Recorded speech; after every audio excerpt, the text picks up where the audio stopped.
Bajo el puente del troll.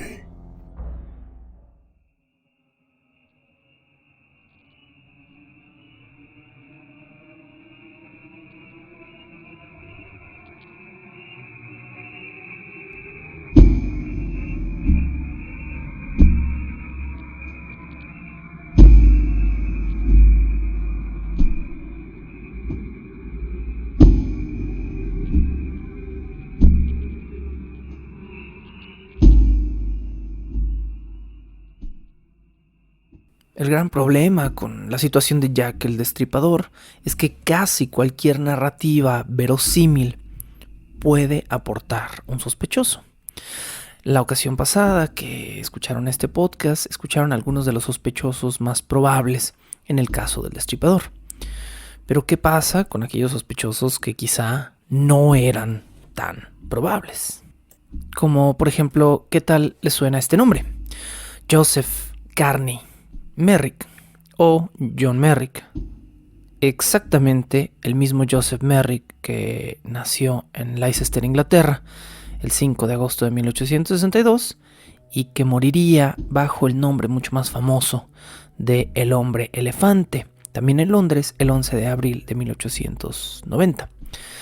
Como ustedes ya saben por la historia, el Hombre Elefante o Joseph Merrick se hizo famoso debido a las terribles malformaciones de su cráneo y su cuerpo, que hoy en día se conocen como parte de una enfermedad conocida como el nombre de proteo, pero que en ese momento, por las características óseas que adquiría el sujeto en su cráneo, fue conocida como la enfermedad del hombre elefante. Joseph Merrick estuvo condenado a pasar la mayor parte de su vida en el mundo de la farándula, por no decir en el hecho de ser él mismo un espectáculo para burla y alegría de otros. Muchos de los habitantes de Inglaterra lo consideraban un fenómeno, por lo que parte de su vida estuvo en un circo antes de ser de alguna manera rescatado como una especie de curiosidad médica y luego de haberse convertido en alguien famoso por su simple apariencia física. Pero quizá no sabían este pequeño dato. Este mismo Joseph Merrick fue en algún momento considerado un sospechoso de ser Jack el Destripador. ¿Cómo? ¿Y por qué? No tenemos idea. La verdad es que nadie sabe exactamente cómo es que comenzó a correrse el rumor de que Joseph Merrick era Jack el Destripador. Joseph Merrick murió 2 años después de los crímenes cometidos por el Destripador y no sobra decir que lo hizo en un deterioro físico serio.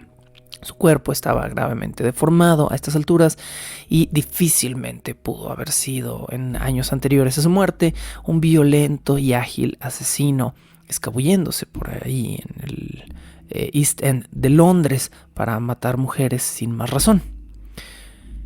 ¿Cómo entonces se convierte en un sospechoso? No lo sabemos, pero Joseph Merrick es solo uno en una extensa lista de sospechosos extraños y peculiares que analizaremos el día de hoy. Bienvenidos a otro episodio de Bajo el Puente del Troll. Este es el Diario del Destripador, episodio número 4. Y vamos a hablar de más sospechosos posibles antes de abordar de lleno el caso del Diario del Destripador. Joseph Carney Merrick es solo uno de tantos de los que vamos a mencionar el día de hoy, pero ¿qué tal la idea ligeramente extraña y descabellada de que Alberto Víctor, o también conocido como el duque de Clarence y Avondale, fue Jack el Destripador? Sí, como en los escándalos de la farándula actual, la nobleza también se vio afectada por una serie de acusaciones que pusieron al duque de Clarence y Avondale, hijo del rey Eduardo VII y nieto de la mismísima reina Victoria, en ese momento de la regente, digamos, de Inglaterra, como centro de las dianas de las acusaciones de Jack el Destripador. Alberto Víctor tenía 28 años en el momento de los crímenes. Tenía más o menos la edad, digamos, en la cual mucha gente de los supuestos testigos del Destripador lo databa, ¿no? Se supone que Jack el Destripador tendría cerca de 30 años de edad cuando estuvo llevando a cabo estos crímenes. Alberto Víctor, de una manera muy similar a como sucedió con Joseph Merrick, murió poco tiempo después de consumados los crímenes y murió en una clínica privada por una enfermedad. Al parecer algo relacionado con enfermedades sexuales, probablemente sífilis. Alberto Víctor comenzó a ser considerado un sospechoso de ser el Destripador cuando se destapó la noticia de que era un apasionado por la cacería y específicamente por algunos rituales crueles durante sus sesiones de caza. No obstante, nunca hubo, digamos, ni testimonio ni prueba de que hubiera cometido algún acto de violencia contra otro ser humano. Otro de los motivos por los cuales comenzó a acusársele era porque era asiduo a visitar prostíbulos. Alberto Víctor probablemente murió de sífilis al estar enfermo por tantas visitas a tantos prostíbulos y por eso también murió joven. El doctor Thomas Stowell publicó un artículo en 1970, esto ya es muy posterior, casi 100 años después, 90 años después, acusando al príncipe Alberto Víctor de haber sido Jack el Destripador, según una serie de documentos de su médico personal, William Gall. También vamos a hablar el día de hoy de William Gall, que es uno de los sospechosos más famosos y más sonados gracias a la novela gráfica de From Hell de Alan Moore. Hay que notar que el hecho de que el príncipe Alberto Víctor haya sido considerado Jack el Destripador jamás fue una teoría de su época. Jamás. Fue a partir de este artículo que fue publicado en la revista Criminologist, una revista, me parece americana, de los años 70, y fue publicado como una simple teoría sin ninguna prueba.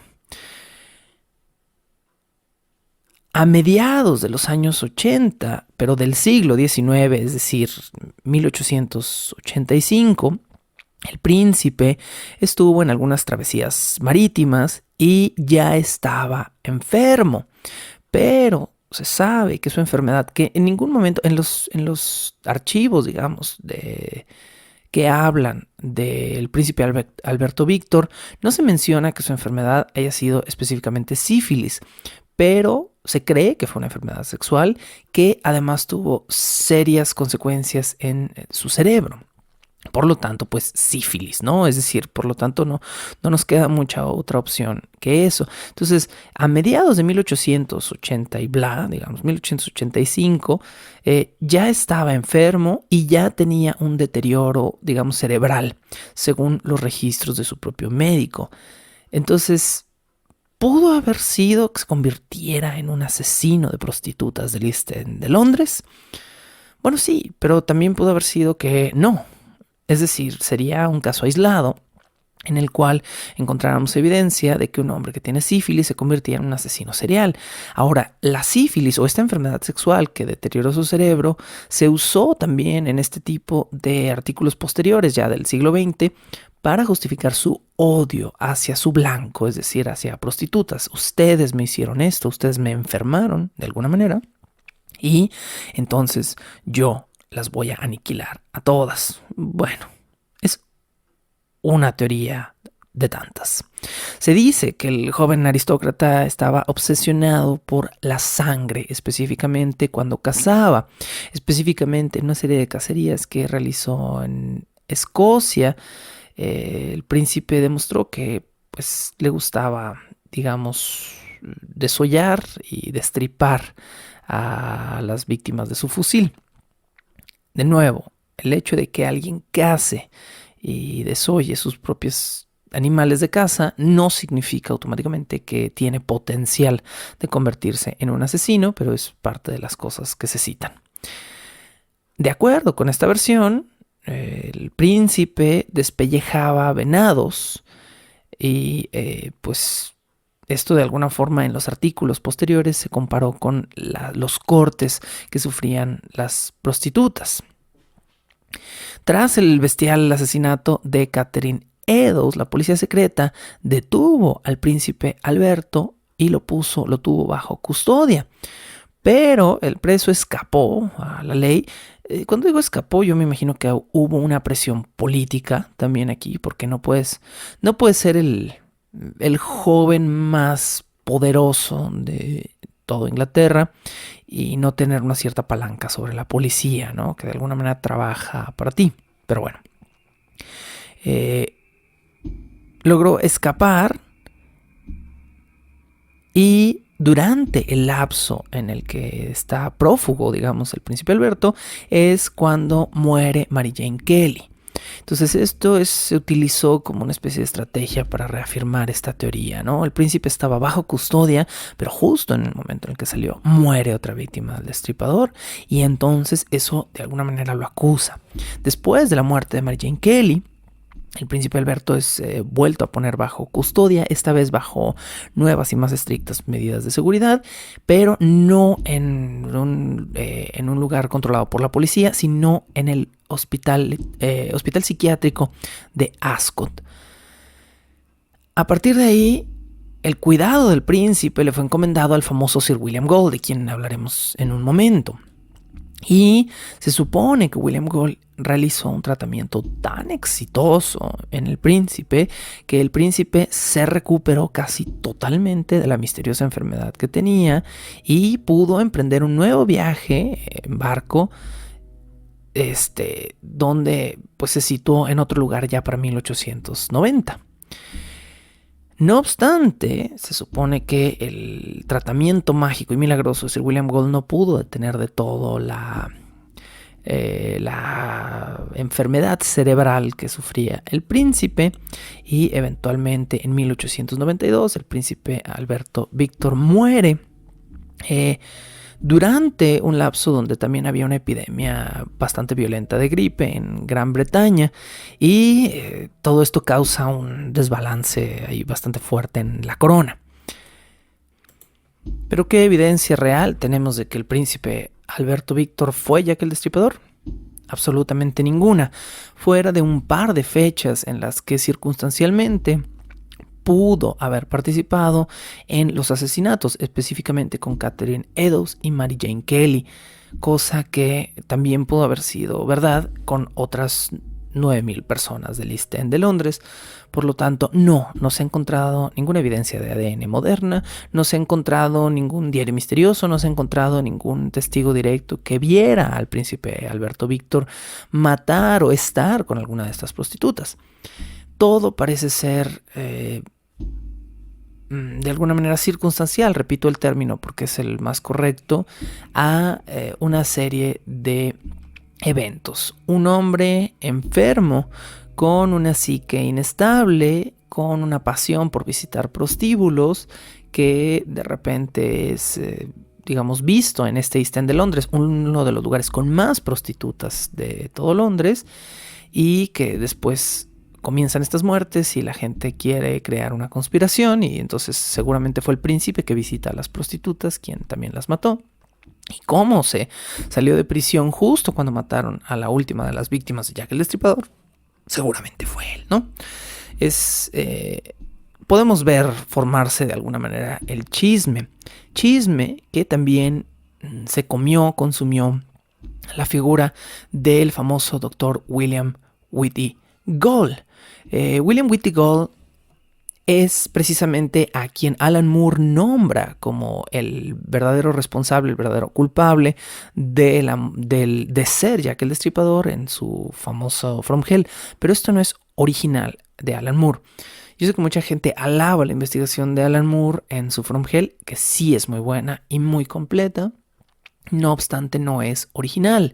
Alan Moore se basó específicamente en un libro escrito o publicado en 1976 de Stephen Knight. Stephen Knight escribió un libro llamado La Solución Final o Jack the Ripper, The Final Solution. donde él decía que sin lugar a dudas era el Dr. William Gold quien había cometido los crímenes que se le atañían a esta figura misteriosa de Jack, el Destripador. Según esta versión, era el cochero del Dr. Gold, un hombre llamado John Charles Nedley, quien lo llevaba a distintas locaciones en su carruaje privado y de alguna manera lo protegía o le ayudaba a matar a estas prostitutas. También se dice en esta teoría que había un tercer participante, un pintor llamado Walter Richard Sickert, que también pudo o no haber ayudado al Dr. Gold. ¿Qué evidencia nuevamente tenemos de esta? Bueno, esta teoría, la teoría del Dr. William Gold, aporta un nuevo elemento a la mítica de Jack el Destripador, que es la conspiración política. Si ustedes son fans de ponerse el gorrito de aluminio y de decir que todo esto está controlado por enormes conspiraciones, como hoy en día de una manera constante se menciona a los Illuminati y a los reptilianos en todas estas teorías de conspiración, en 1800 y cacho era común que todo fuera culpa de los masones, ¿sí? Y entonces hay una serie de teorías que aluden a logias masónicas que estaban involucradas con la misma corona inglesa y que seguramente fueron los grandes poderes de estas personas quienes controlaron las muertes de estas pequeñas prostitutas. Según estas teorías, el Dr. Gold habría sido contactado por varios jerarcas del gobierno británico para ponerle fin a una amenaza de chantaje que se había realizado contra la corona inglesa, donde una serie de prostitutas, entre ellas Polly Nichols, Annie Chapman, Liz Stride y Mary Kelly, pero no Catherine Eddowes, estarían involucradas en una acusación contra el príncipe Alberto Víctor. Dado que el príncipe Alberto Víctor era un cliente frecuente de las prostitutas de East End, se cree en esta teoría que el príncipe Alberto engendró una hija con una mujer, con una prostituta que además era católica, cosa que no le parecía mucho a la corona inglesa, una mujer llamada Annie Crook. Entonces, teniendo el príncipe una hija ilegítima con una mujer no noble, que además era de una fe distinta a la de la corona, que pues probablemente eran protestantes, engendró todo un chantaje donde presuntamente Polly Nichols, Annie Chapman, Liz Stride y Mary Kelly sabían del embarazo de Annie Crook y estaban de alguna manera trabajando en conjunto para chantajear a Alberto Víctor, obtener dinero de la corona o, de lo contrario, revelar que el príncipe tenía una hija y que la hija de una prostituta plebeya católica era la siguiente heredera de la corona de Inglaterra, cosa que debía evitarse a cualquier precio, y ese precio fue la muerte de todas las mujeres que estaban chantajeando. Es una historia fabulosa, es una historia increíble. ¿Hay alguna prueba, una por lo más mínima que sea, tanto de el hecho de que Polly Nichols, Annie Chapman, Liz Stride y Mary Kelly estuvieran involucradas en un chantaje? ¿Por qué entonces murió Catherine Eddowes? Según esta teoría, Catherine Eddowes fue asesinada por error, es decir, en busca de la otra víctima, Catherine Eddowes se fue entre las patas, digamos, del destripador. Pero no hay absolutamente nada, ni que compruebe la existencia de una hija ilegítima del príncipe Alberto, que ¿por qué no? Es decir, es un fulano que en pleno 1800 y que claramente no usaba protección porque estaba enfermo, se acostaba con un montón de prostitutas. ¿Podía haber embarazado alguna? Sí, seguramente. ¿Pudo haber habido un chantaje de parte de alguna? Sí, pero nada que no se pudiera controlar muy fácilmente. Que llegara a este nivel de manipulación el plan de estas prostitutas para acabar con toda la corona inglesa y que la corona entonces mandara a un asesino a sueldo acabar silenciosamente con ellas, pero encubriendo los asesinatos como muertes horribles y violentas. Es una gran historia, pero no hay ni un gramo de pruebas. Por supuesto hay que leer este libro de Stephen Knight de 1976, lo repito, es Jack el Destripador, la solución final, o Jack the Ripper, The Final Solution, que hoy en día es un poquito más difícil de conseguir este libro, pero es conseguible, por lo menos en medios digitales, estoy seguro que sí. Y se puede ahondar en esta teoría de conspiración que me parece que desde el título es presuntuosa, ¿no? Esta es la solución final. Yo le estoy diciendo cómo va a ser el rollo y aquí está, ¿no? Aquí está la solución final, no le busquen más. Bueno, exactamente de la misma manera como lo termina Alan Moore en su novela gráfica, presuntamente a Annie Crook se le practicó una lobotomía para eliminarla.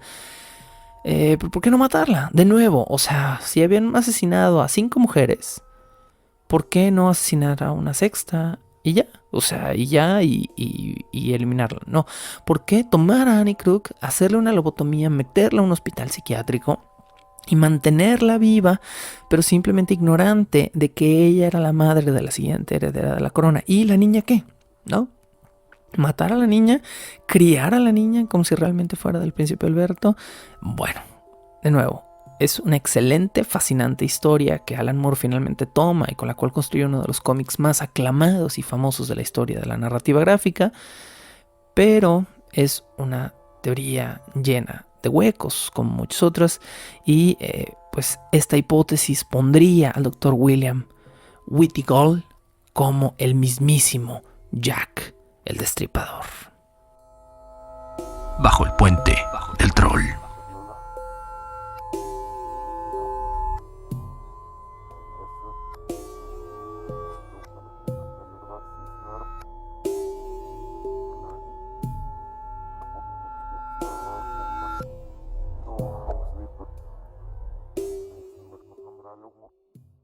James Kelly es un nombre que se menciona en un documental llamado Jack el Destripador en América. De nuevo, estos títulos que son como más sensacionalistas que nada, ¿no? Todo con Jack el Destripador es verdaderamente sensacionalista. Y por supuesto, este documental es para el nada sensacionalista canal de Discovery Channels, las mismas personas que nos traen alienígenas ancestrales. Y según este documental, Jack el Destripador sería, sin lugar a duda, James Kelly, quien fue un asesino psicótico que se escapó del asilo psiquiátrico de Broadmoor en Inglaterra y que habría entonces viajado después de terminar sus asesinatos a Estados Unidos. ¿Cómo comienza esta historia? Bueno, James Kelly escapa de un psiquiátrico y se pierde durante 40 años, según esta historia. Y después, un día, regresa ya viejo a un hospital psiquiátrico y cuenta que antes de su viaje a Estados Unidos, él luchó contra el mal, como cometiendo una serie de asesinatos que él sentía que tenía que cometer. James Kelly nació el 20 de abril de 1860 en Lancashire y fue hijo natural de Sarah Kelly, quien no cuidó muy bien de él y lo dejó gran parte de su infancia bajo el cuidado de su abuela Therese Kelly. La madre se desentendió del niño porque consiguió una pequeña fortuna, en aquel entonces muchísimo dinero, de 20,000 libras, que es una cantidad impresionante para la época. Y este dinero era parte de una reserva de un fideicomiso que le pertenecía a James Kelly, pero que su madre se robó porque él no podía accesar a él hasta los 25 años de edad. De alguna manera ella accedió al dinero y desapareció con las 20,000 libras que eran para su hijo. A los 18 años de edad, en 1878, James Kelly comenzó a dedicarse a la tapicería y pues se dedicó a esto cerca de 2 o 3 años. A sus 20 años conoció a una mujer llamada Sarah Breeder, de 19 años de edad, una mujer que es definida como recatada, trabajadora, de una buena familia católica. James Kelly se hace novio de esta chica y sus padres lo reciben pues de buen agrado, por lo que él se muda a vivir con sus futuros suegros y su futura esposa. Al poco tiempo de esto, James perdería su empleo como tapicero a raíz de una serie de explosiones temperamentales. Es decir, el hombre era de un temperamento violento y esto le cuesta su trabajo, pero esto no impidió que el 4 de junio de 1883 finalmente se casara con Sarah Breeder y pues la pareja se mudara a vivir independientemente. Kelly juraba amar a su ahora esposa, pero era violento con ella, reñía a menudo con ella, era celoso, le buscaba, le inventaba infidelidades, la acusaba de cosas que no habían sucedido y en algún momento comenzó a acusarla de haberle transmitido una enfermedad venérea que lo estaba matando, cosa que pues del mismo James Kelly ni siquiera tenía idea, era una simple acusación vacía. Fue a solo 17 días de haberse casado que la pareja tuvo una pelea muy violenta y el tapicero, quien todavía guardaba algunas de sus herramientas, sacó de sus ropas una navaja muy filosa que antes usaba probablemente para cortar sus telas de tapicería y se la clavó en el cuello a su nueva esposa. Inmediatamente después de este ataque, se arresta a James Kelly, quien por cierto no puso ninguna resistencia, el 24 de junio de 1883. Al día siguiente fue acusado de homicidio agravado y el médico forense lo encontró apto para ser juzgado como un adulto racional. Es decir, no encontró ningún indicio de que realmente tuviera ninguna enfermedad degenerativa en el cerebro que lo hiciera candidato a quizá quedar encerrado en un instituto psiquiátrico. Fue inmediatamente condenado a muerte a pesar de las peticiones de clemencia de sus abogados, muerte por medio de la horca, y el 20 de agosto de 1883, del mismo año en el que fue acusado, es decir, apenas meses después de su acusación, debía ser entregado a la soga.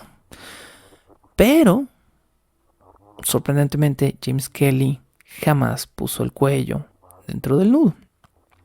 El 7 de agosto, es decir, apenas unos, ¿qué será?, 13 días antes de su ejecución, un doctor de apellido Orange, que era, digamos, como asistente o segundo al mando del asilo de Broadmoor, lo examina y determina que la determinación original del médico forense había sido errada y que James Kelly era un tipo que tenía serios problemas mentales, que de alguna manera no me cuesta creer, ¿sí?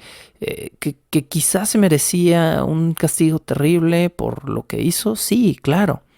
Pero no me cuesta creer que un tipo que decía amar a una mujer y que solo 17 días después ya la estaba acusando de una serie de cuestiones absurdas y la apuñaló en el cuello tenga problemas psiquiátricos, no me cuesta creerlo.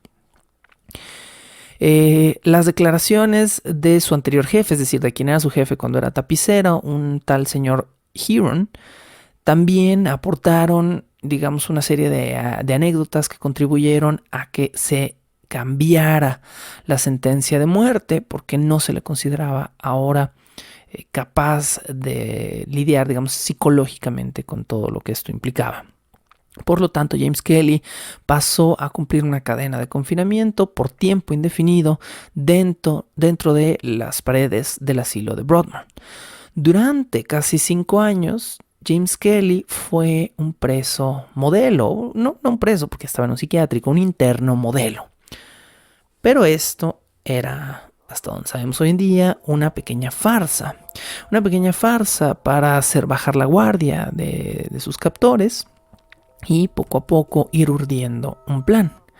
James Kelly se hizo de un pedazo de metal que, con mucha paciencia y con algunas herramientas que pudo conseguir, le sirvió para fabricar un duplicado de la llave, con la cual tranquilamente el 23 de enero del fatídico año de 1888 abrió la puerta de su celda y salió literalmente caminando del hospital psiquiátrico de Broadmoor.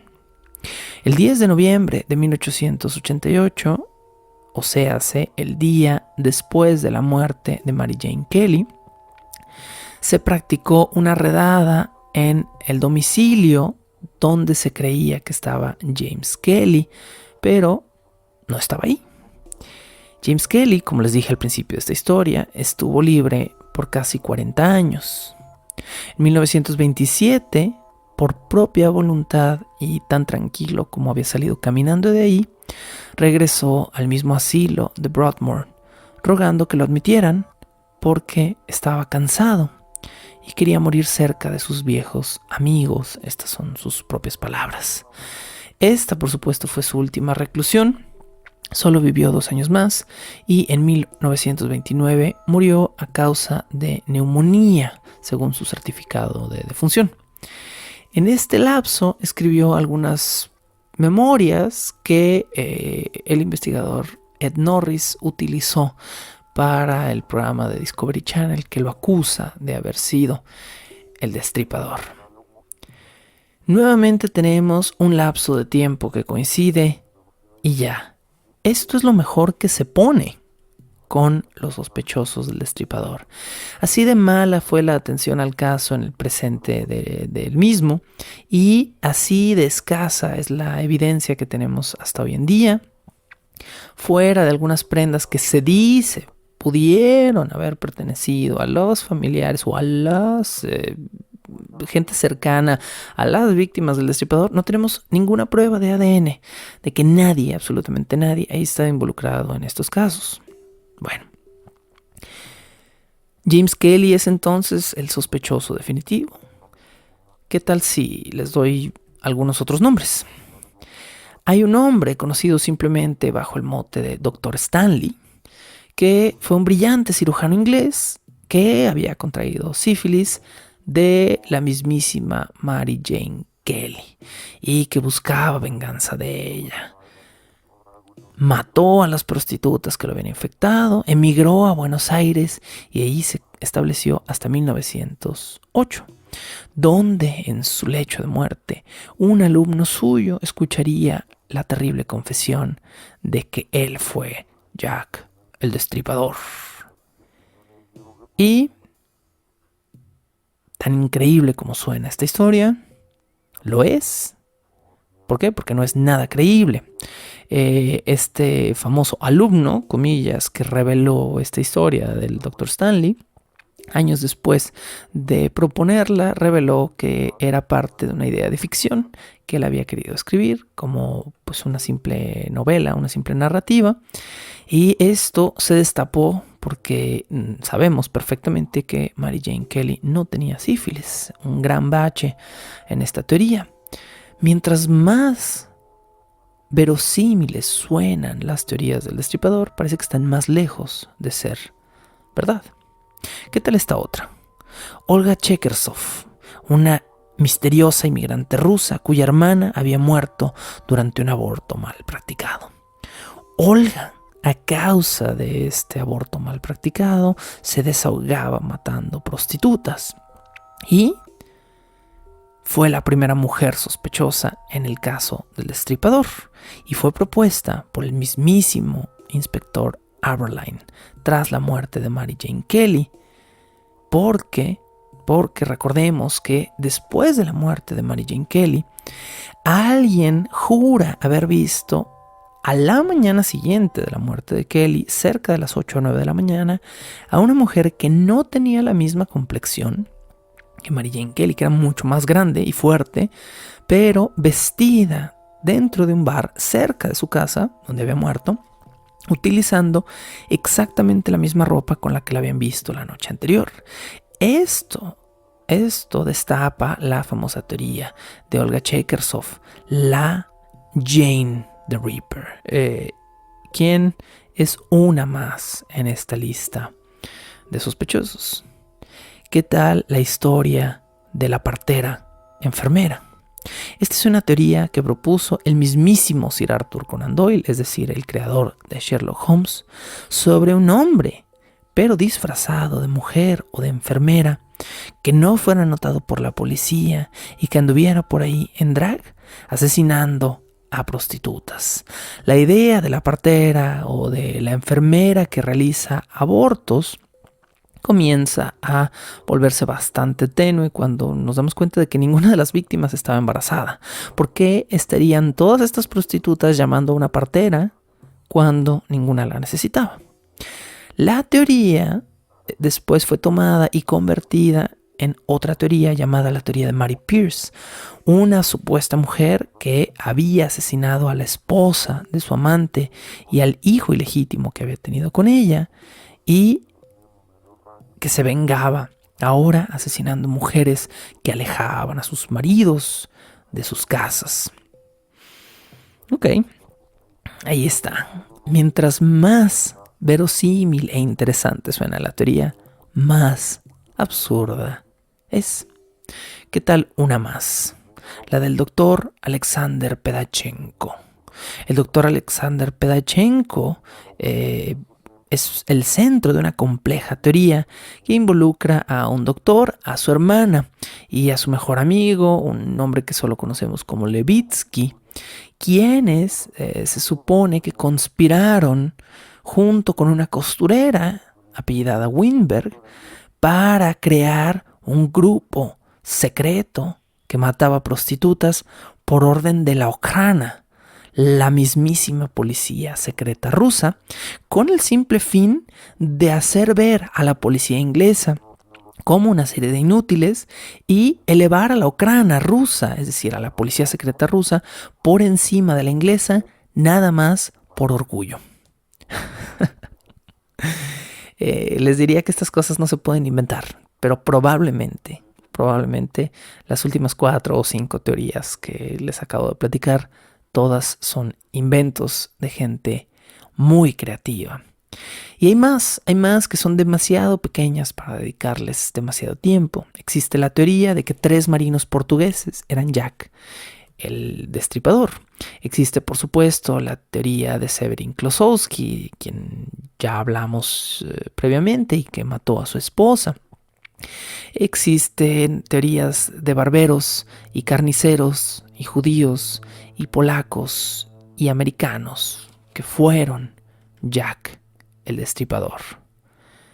Pero hay una teoría más que nos atañe y a la cual le vamos a dedicar todo el resto de la temporada, porque es más profunda, más estudiada y más verosímil que todas las teorías anteriores, y esta, por cierto, tiene un diario, el diario, presuntamente, del mismísimo Jack el Destripador.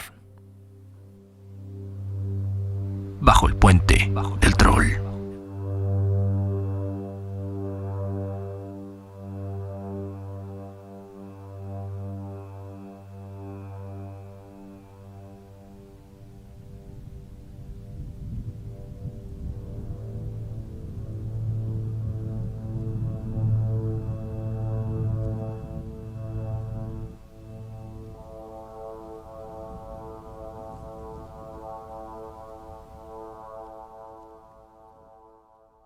Es el año de 1997 y nos encontramos en los tiernos inicios del nacimiento de la Internet a nivel global, por supuesto. Aparece entonces uno de los primeros sitios dedicados a Jack el Destripador.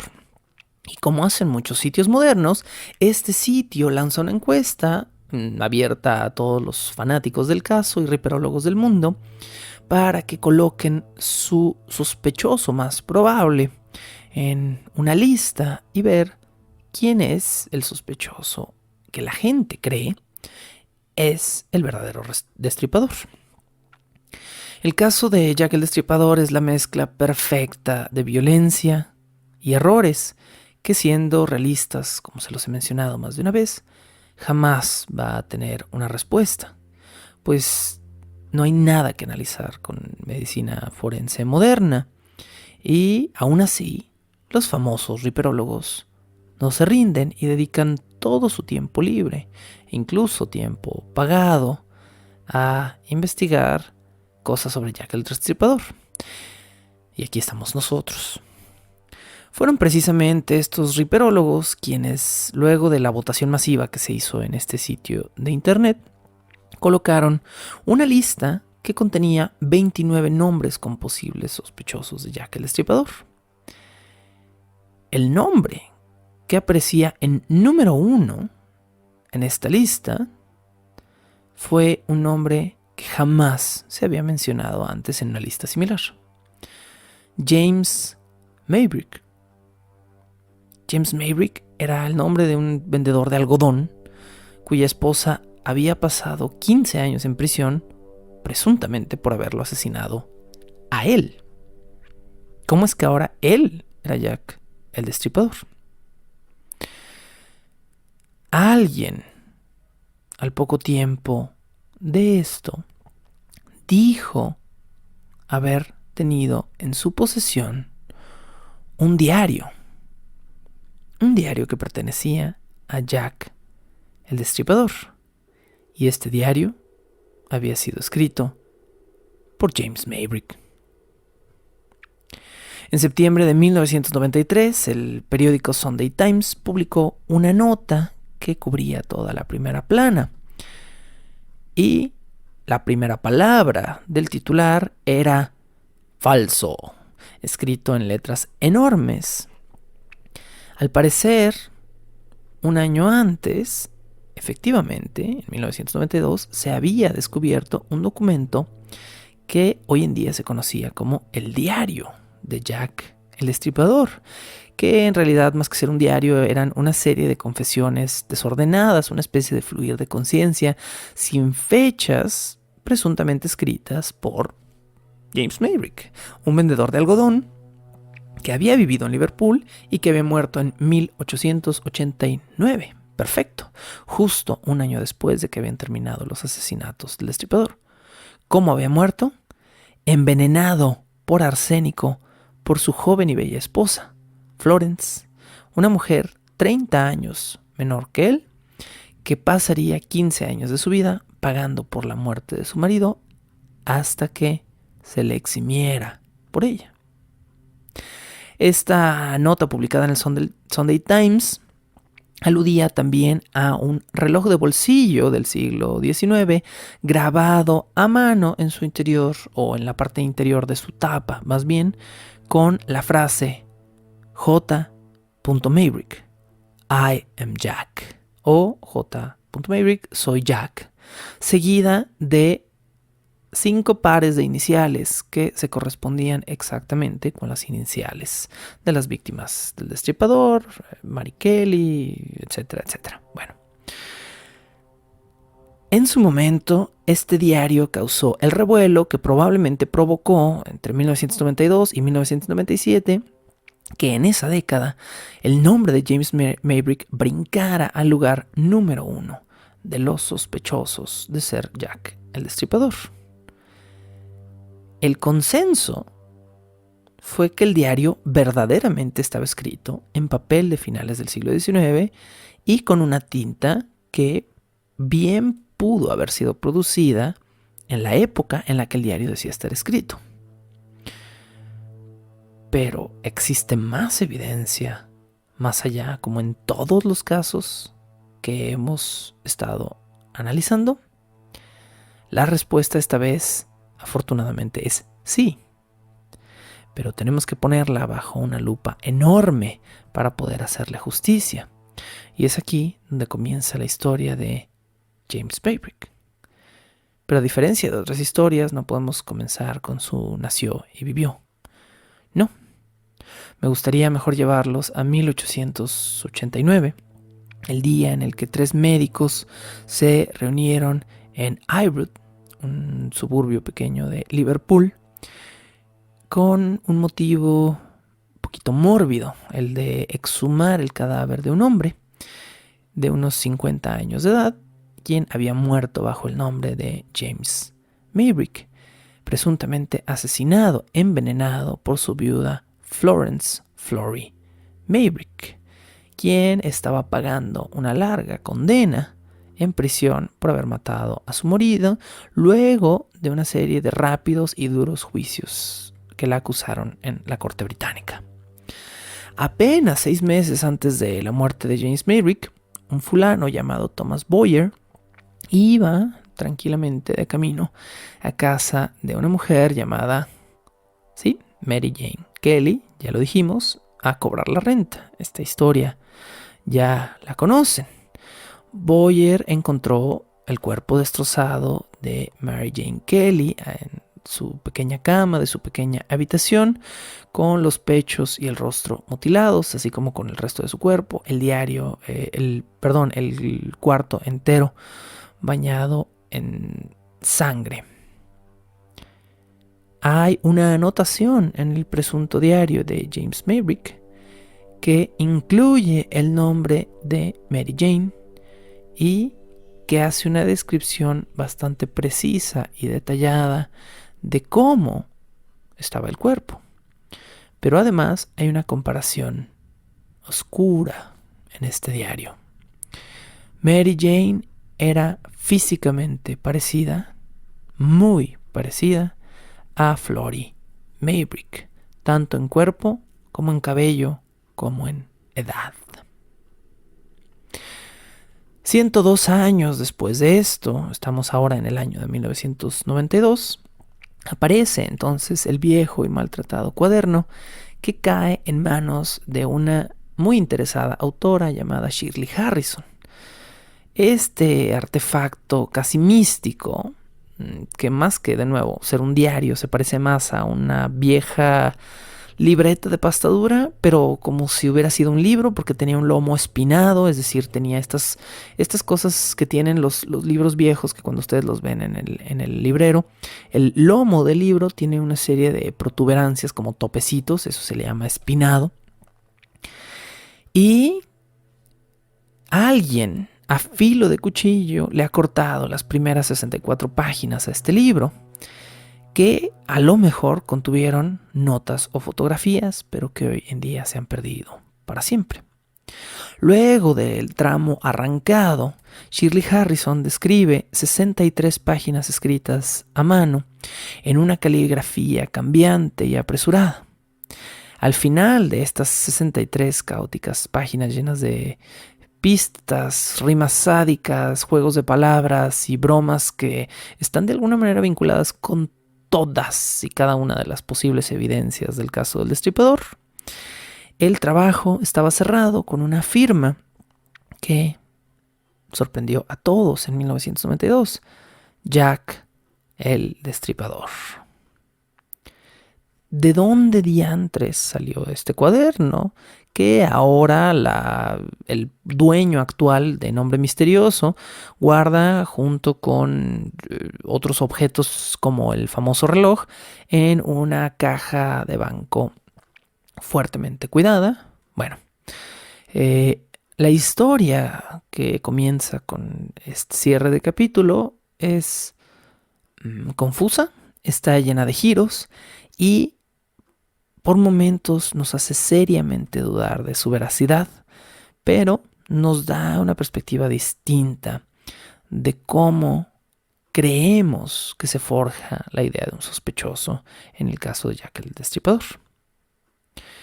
Y para arrancar esta historia tenemos que hablar de Michael Barrett, un nombre que va a quedar vinculado por el resto de la existencia de este famoso diario al mismo.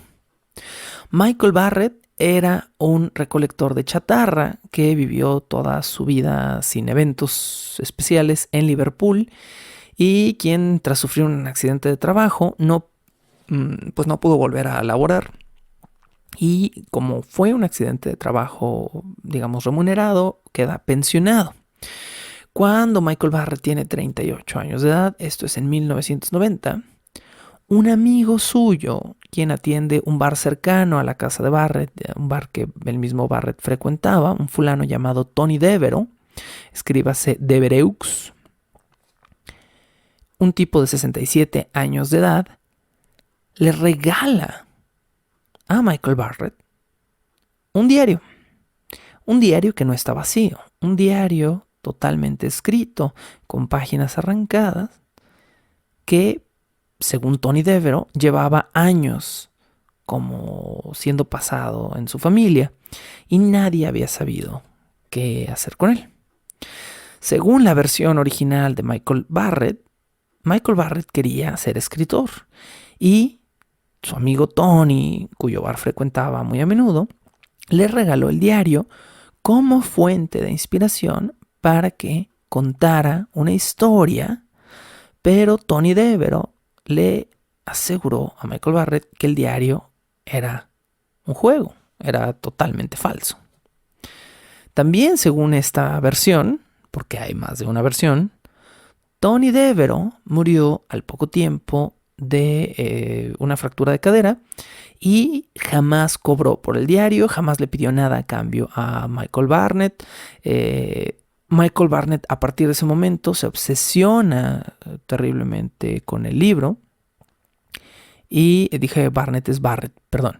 Y según el mismo Barrett, se obsesionó a tal grado con el diario del Destripador que esto destruyó su matrimonio.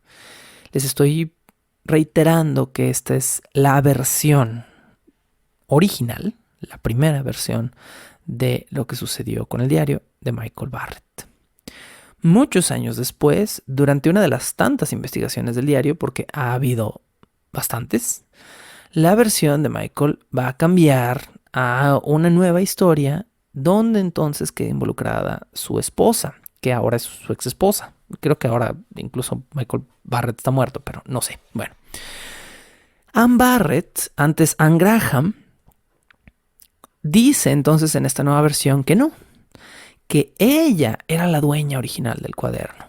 Ah, caray. ¿Y entonces qué pasó con Tony Devereaux y el bar y este viejito de 67 años que se rompió la cadera y se murió y le dijo, haz algo interesante con este libro que ha estado generaciones y generaciones en mi familia? Bueno, según la versión de Anne Barrett, o específicamente el padre de Anne Barrett, es decir, el suegro de Michael Barrett, era el dueño original del diario del Destripador. Anne quería que su esposo, quien quería en ese momento convertirse en un escritor, tuviera el diario, pero él sabía que si ella le decía que el diario era de su padre, Michael no lo iba a creer. De manera que entonces, en esta segunda versión, Anne le regala el diario a Tony Devereaux, o no se lo regala, le dice, te voy a dar un diario, quiero que se lo des a mi marido un día que vaya a tu bar, pero no quiero que le confieses que ese diario se lo estoy dando yo. Entonces, en esta segunda versión, Anne le regala a Michael el diario del Destripador que había sido de su padre a través de su amigo Tony Devereaux, argumentando que, al saber de la mala relación de Michael con su suegro, no lo hubiera aceptado de otra manera, con la intención de Anne de que su esposo use el libro para convertirse en un escritor, redactando algo que tenga que ver con él. El famoso objeto del que estamos hablando es un cuadernucho viejo que a duras penas puede llamarse diario.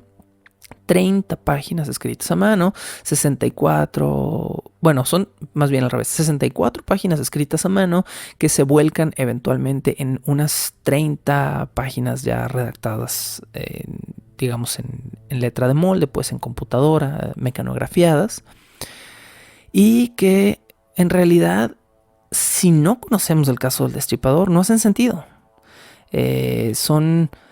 Son meros fluires de conciencia, son a veces patrañas, son canciones, pero entre medio de la basura hay pequeños datos que parecen o que parecerían querer confirmar los asesinatos del Destripador de mano de James Maybrick. Barrett, cuando le dieron el diario, según su propio testimonio, no supo que era un diario de Jack el Destripador. Y solo hasta después de mucha investigación se le ocurrió que este pudiera ser el caso. Esto es muy dudoso, dado que Barrett tenía, 1, mucho tiempo libre, 2, quería ser un escritor, y 3, estaba interesado en el Destripador. Pero bueno, en 1992, Michael y su esposa acceden a compartir los gastos y los cobros que surgieran del diario y se lanzan a una campaña por vender los derechos de publicación de lo que ahora ambos creen, bajo el presunto testimonio de Ann Barrett, quien dice que ella sí sabía que el diario era del Destripador, que les va a generar muchísimo dinero porque pues entonces comienzan a creer que este documento es auténtico. Barrett eventualmente consigue un adelanto de 15,000 libras modernas, es decir, 15,000 libras en 1990, por el cuaderno. Este era un simple adelanto de regalías en el caso, ojo, de que el cuaderno se comprobara verdadero, verídico. Si el diario probaba ser falso, estas 15,000 libras tenían que ser devueltas por Barrett a la editorial, quien ya no iba a publicar este diario transcrito. Ahora es cuando una editorial, que sería John Blake Publishing, contrata a la famosa Shirley Harrison, la autora del hoy libro El diario del Jack el Destripador, no solo para realizar el libro final, sino para contratar a una serie de investigadores que le ayuden a cotejar la veracidad del libro. Tenemos que asumir que todo esto que les acabo de decir es verdad, pero muy pronto van a comenzar las dudas. En 1995, el diario comenzó a pasar por un sinfín de manos que pusieron a prueba su papel, su tinta, el contenido de sus palabras, su caligrafía y el uso de su lenguaje acorde a la época en la que presuntamente había sido escrito. No voy a entrar en detalles aburridos eternos porque podría pasarles toda la investigación que yo hice de las páginas del diario y es lenta y aburrida. Lo que puedo decir en resumen es que la mitad de los expertos determinaron que el diario era de la época, mientras que la otra mitad dijeron que había múltiples discrepancias. Específicamente, una de las primeras discrepancias fue que el conservador en la tinta no existía en 1888, es decir, que ese tipo de tinta, bajo un análisis profundo, revelaba que el tipo de conservador que tenía esa tinta fue usado como conservador comercial de tinta hasta casi 10 o 20 años después de 1888, por lo que el diario jamás hubiera podido escribirse con esa tinta. Después, un nuevo investigador pagado por la misma editorial determinó que sí, que el compuesto había sido puesto a la venta previamente y que estaba disponible en 1888 de manera industrial.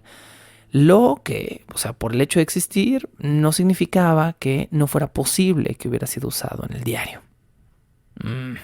Ok. Otros investigadores criticaron la forma de las pastas del libro. Una pasta roja que pareciera más de un libro que de un cuaderno o de una especie de álbum. Las famosas páginas cortadas con un cuchillo. Ningún cuaderno victoriano que tuviera la intención de ser usado como un cuaderno para escribir tenía estas características. El lomo espinado, el lomo ancho, el tipo de encuadernado rojo en cuero, eran cosas ajenas a la costumbre de la época. Algunos psicólogos afirmaron en su momento, en el momento de descubrir el diario, que ese diario estaba escrito por una persona que tenía un insight, una internalización a la psicología de un asesino real. Esa fue la aportación de los psicólogos, que parece una aportación bastante pobre y subjetiva. Por otro lado, los lingüistas se quejaron ampliamente del libro porque encontraron por lo menos unas 20 o 25 frases que no correspondían a la clase social y la ubicación geográfica de James Maverick. Esto fue una investigación, me parece, mucho más interesante y adecuada. El actual dueño legal del diario, un fulano que se llama Robert Smith, que no es el Robert Smith en el que ustedes están pensando, probablemente, y quien contrata a la autora del actual libro, El diario de Jack el Destripador, Shirley Harrison, ambos creen que el diario es perfectamente real y que tienen las pruebas para afirmarlo y que ha valido la pena la inversión del dinero que se ha hecho. Pero la verdad es que todos los análisis, los que apoyaron a Shirley Harrison y a Robert Smith. Y los que negaron el diario, todos fueron inconcluyentes, insatisfactorios, contradictorios, o muchos fueron francamente irrelevantes. En 1995, no obstante, sucedió algo que minó más todavía la confianza en el diario. Pero, por este episodio, creo que me voy a mantener callado. Y es más, creo que no les voy a platicar exactamente qué pasó en 1995 hasta que sea pertinente. ¿Qué les parece si mejor primero nos hundimos a lo largo de todo el siguiente episodio en la vida de alguien que sabemos que fue real, el verdadero James Maverick, quien por cierto tiene las dos primeras letras de su nombre J.A.